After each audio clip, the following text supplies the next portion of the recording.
राधे राधे महाराज जी, आपके चरणों में कोटि कोटि प्रणाम।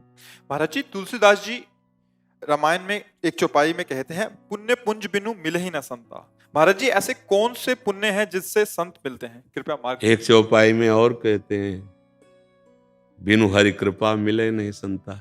ये भी कहते हैं ना, अब मोहि भा भरोसा हनुमंता, बिनु हरि कृपा मिले नहीं संता।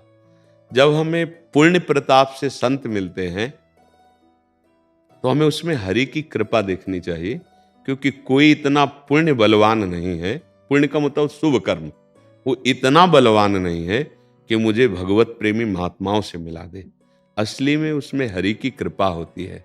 देखो, ग्रह कारज नाना जंजाला, उसी रामायण में, ते अति दुर्गम शैल विशाला, यही सर आवत अति कठिनाई, राम कृपा बिनु आए न जाए।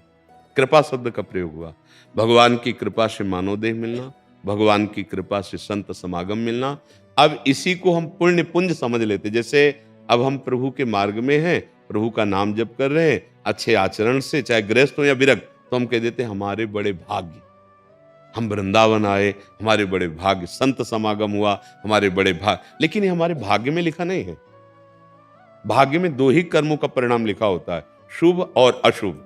दोनों का परिणाम होता है सुख और दुख, और वो क्रमशः सबको प्राप्त हो रहे हैं। ये जो संत समागम, ये जो भगवत धाम आना, ये जो भगवान नाम जप करना, ये कृपा से होता है। जैसे वृंदावन आप पाए तो हमारी वाणी जी में लिखा है, प्रथम यथामति प्रणवो श्री वृंदावन तिरम्य, श्री राधिका कृपा बिनु सबके मनन गम। अगर किशोरी जो लाडली जो कृपा न करे तो आप वृंदावन नहीं आ सकती। अगर किशोरी लाडली जो कृपा न करे तो आप उनके लाडले प्रेमी जनों से नहीं मिल सकती। आप राधा नाम नहीं जप सकती। हरि कृपा से ही हरि नाम, जैसे हरिवंश कृपा हरिवंश कहें, हरिवंश कहें हरिवंश लहें। कृपा से नाम जप चलने लगा, कृपा से मनुष्य शरीर मिला, कृपा से संत जन मिले। अब इसे हम कह सकते हैं बड़े भाग्य। हम कहते हैं हमारे बड़े पुण्य, हमें संत समागम प्राप्त हुआ। तो पुण्य बात केवल पीछे की है, बात इसमें कृपा की है। नहीं, पुण्य केवल सुखद घटना प्रकाशित कर सकता है। जैसे पाप दुखद घटना प्रकाशित करता है, लौकिक, ऐसे ही पुण्य लौकिक सुखद। ये संत समागम लौकिक नहीं है, ये अलौकिक है, भगवान की कृपा से मिलता है। और जब भगवान की विशेष कृपा होती है तब संत समागम का फल मिलता है। क्या? जो आप सत्संग में सुने, उसे मनन किए और जीवन में उतार लिए। अगर केवल सुने और मनन नहीं किया, जीवन में उतारा नहीं, तो समय उतना सार्थक गया लेकिन लाभ नहीं मिला। मान लो आप 20 मिनट बैठे, अहो भाग्य कि भगवत चर्चा होती रही, लेकिन आपने सुना लेकिन मनन नहीं किया, तो उसका लाभ नहीं मिलेगा। मनन करके जब उसे उतारा जाता है तो प्राप्त हो जाता है। एक भागवत में कथा है धुंधकारी जी की। धुंधकारी जी बहुत आसुरी प्रवृत्ति के थे, मतलब व्यभिचार, हिंसा, चोरी, ये सब चरम सीमा के। जब वो उनकी मृत्यु हुई तो बड़ी दुर्घटनापूर्ण हुई। जो उनकी 5 मित्र थी, उन्होंने उनको मारा, आग आग मुंह में रख के और गला दबा के। जब मरे तो भयानक प्रेत बने। अब भगवत कृपा थी कि गोकर्ण जैसे साधु का उनके परिवार में आगमन हुआ था। वो फल जो हुआ था उसी से गोकर्ण जी प्रकट हुए थे। अब उसने विचार किया कि अब मुझे कोई बचा सकता है तो मेरे भाई जो गोकर्ण जी हैं, यही बचा सकते। तो रात्रि में प्रकट हुआ, कभी इंद्र बन जाता, कभी मेढ़ा बन जाता, कभी ऐसे भयावने, कभी लुभावने। तो समझ गए कि ये कोई भ्रष्ट हुआ जीव है, क्योंकि इसकी दुर्गति है, कभी ये बनता है, कभी ये बनता है। कौन हो तुम? तो उसने ऐसे इशारा किया कि प्यासा हूं, क्योंकि भूत प्रेत स्वयं पानी नहीं पी सकते, उनको जब दिया जाता है तब वो लेते हैं। तो उन्होंने मंत्र पढ़ करके, जैसे गायत्री मंत्र है, भगवत मंत्र है, ऐसे किया तो उनमें पवित्रता आई और रो पड़ा। उसने कहा, मैं तुम्हारा भाई धुंधकारी हूं, प्रेत योनि को प्राप्त हुआ हूं, कैसे तुम्हारा उद्धार होगा? बोले बस इसीलिए प्रार्थना करूं कि आप कुछ उपाय कीजिए। बड़ा प्रसंग है, सारांश में बता रहे। उन्होंने श्रीमद् भागवत सुनाई, 7 दिन भागवत सुनाई तो एक विमान आया। सुनने वाले सैकड़ों लोग थे।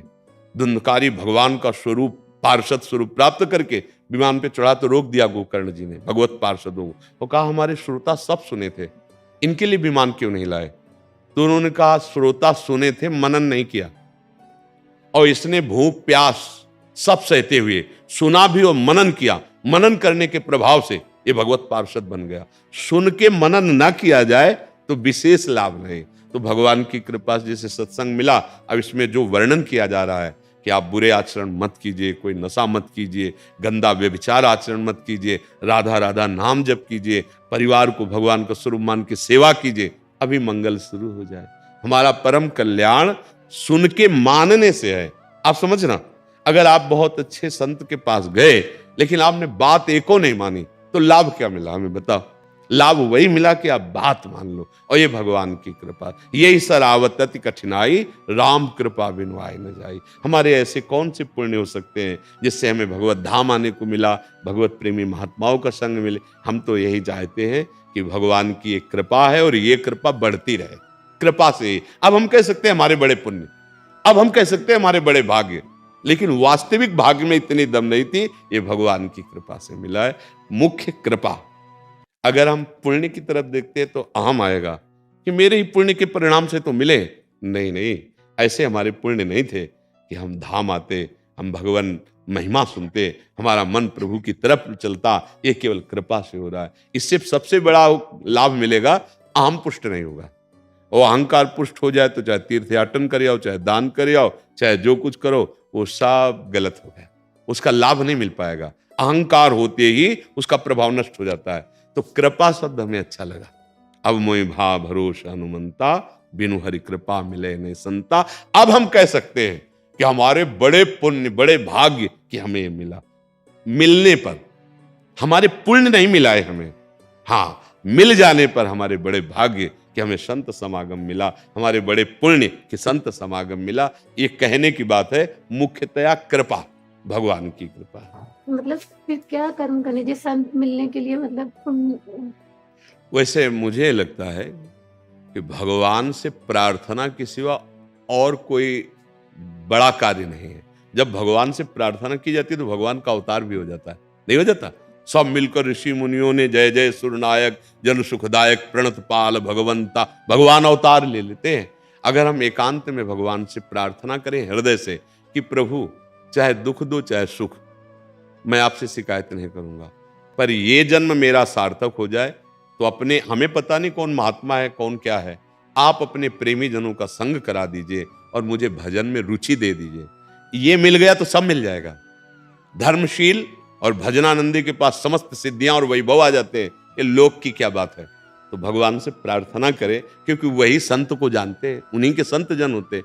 पता नहीं, हम अगर पकड़ना चाहें, हम सत्संग करना चाहें तो हमसे धोखा भी हो सकता है, क्योंकि कुछ घंटे के लिए साधु का नाटक करना तो नौटंकी और सिनेमा में भी हो सकता है, लेकिन वास्तविक साधुता को जीवन में धारण करना ये तो भगवान ही जानते हैं कि कौन साधु है और कौन असाधु है, कौन छल कर रहा है, कौन सत्य चल रहा है। तो हम ये बात उनके ऊपर छोड़ देते हैं कि हे नाथ, अपने प्रेमी भक्तों का मुझे संग करा दीजिए, वो करवा देंगे, वो कृपा करके हमें मिला देंगे। और संत संग मिले तो बहुत चतुरता पूर्वक वहां, जैसे स्वाति के बूंद को पीने के लिए चातक एक दृष्टि देखता फिर पाता है, ऐसे संत से निकले हुए मुख से जो वाक्य हैं उनको पकड़ो, उनको पकड़ लिया उद्धार हो जाएगा।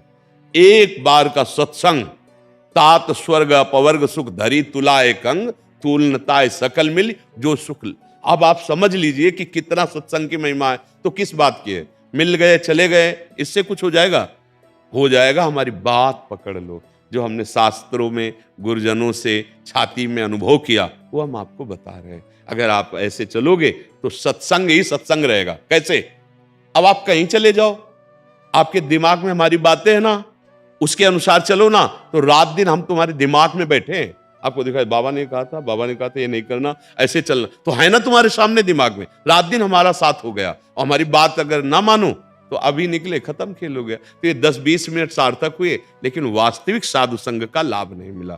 एक शब्द सत्संग का आपके जीवन का परिवर्तन कर सकता है यदि आप उसे उतार लें, और नहीं तो आप घंटों बैठे रहें या पूरे जीवन हमारे पास बैठे रहें और हमारी बात ना माने तो क्या हो जाएगा? कोई लाभ मिल जाएगा क्या? देखो, पारसमणि ऐसे रखी है और लोहा ऐसे रखा है, बस उसका संयोग ना हो तो सोना बन जाएगा क्या? पास रखते सोना बन जाए? संयोग होना चाहिए। एक संत भगवान की सेवा करते थे, उन्होंने कहा महाराज मैं बहुत गरीब हूं। उन्होंने कहा हाँ, एक दिन हमें पारसमणि मिली थी, ये कुटिया में रखिए, मैं यमुना स्नान करके आता हूँ, अभी आपको दूंगा। तो उनको बेचैनी बढ़ी जब वो स्नान करने गए, कहाँ है पारसमणि, कैसी होती है? तो सब पूरी कुटिया में देखा एक डिबिया रखी थी लोहे की। वो बार बार सोच रहे थे लोहे की डिबिया में अगर पारस होती तो ये सोना ना बन जाती। लौट के आए, उनका स्वामी जी कहाँ है वो पारसमणि? बोले डिबिया उठा के लाओ। कहा महाराज काहे को भ्रम में डाल रहे हो, वो डिबिया लोहे की, अगर उसमें पारस, बोले लाओ। तो लाए तो रुई रखी थी, रुई में पारसमणि थी, बीच में पर्दा रुई का था। जे ही हटाया, जे छुआया सो स्वर्ण। समझ रहे हो? अगर ये पर्दा रुई का है तो पारसमणि उसे सोना नहीं बना पा रही। और अगर अब बात नहीं मान रहे, अहंकार का पर्दा है, तो साधु के संग पूरे जीवन रहो, तुम सोना नहीं बन पाओगे, तुम साधु नहीं बन पाओगे, तुम्हारे अंदर अच्छाई नहीं आ पाएगी। और एक बात मान लो, एक बार बात छू जाए तो आप उस सरिस चाहे सबकी ना। जैसे संत वैसे तुम पैंट शर्ट में हो जाओगे संत। गृहस्थ में होते हुए अच्छे आचरण, भगवान नाम चिंतन, दुख सुख सहने की सामर्थ्य, ये तो साधुता है। इसलिए नाम जप करो, अच्छे आचरण करो और हर समय कृपा का चिंतन करो। भगवान की बड़ी कृपा है, उनकी कृपा में इतनी सामर्थ्य है, बड़े से बड़े दुख को आप सह जाएंगे, बड़े से बड़े सुख में आप अभिमान नहीं करेंगे। ये दुख सुख रात दिन की तरह चक्र है, आने जाने वाले। कभी न दुख टिकता है न कभी सुख टिकता है। भगवान से मत मांगो, हमारी प्रार्थना मान लो, भगवान से ये मांगो आप मिल जाओ, वो राह बता दो, आपका भजन हो जाए, वो हमें मार्ग दे दो। क्योंकि ये छूटेगा, चाहे जितना बटोर लो, अंतिम समय यही छूटेगा। अगर नाम भजन ये आपके साथ जाएगा। इसलिए राधा राधा राधा।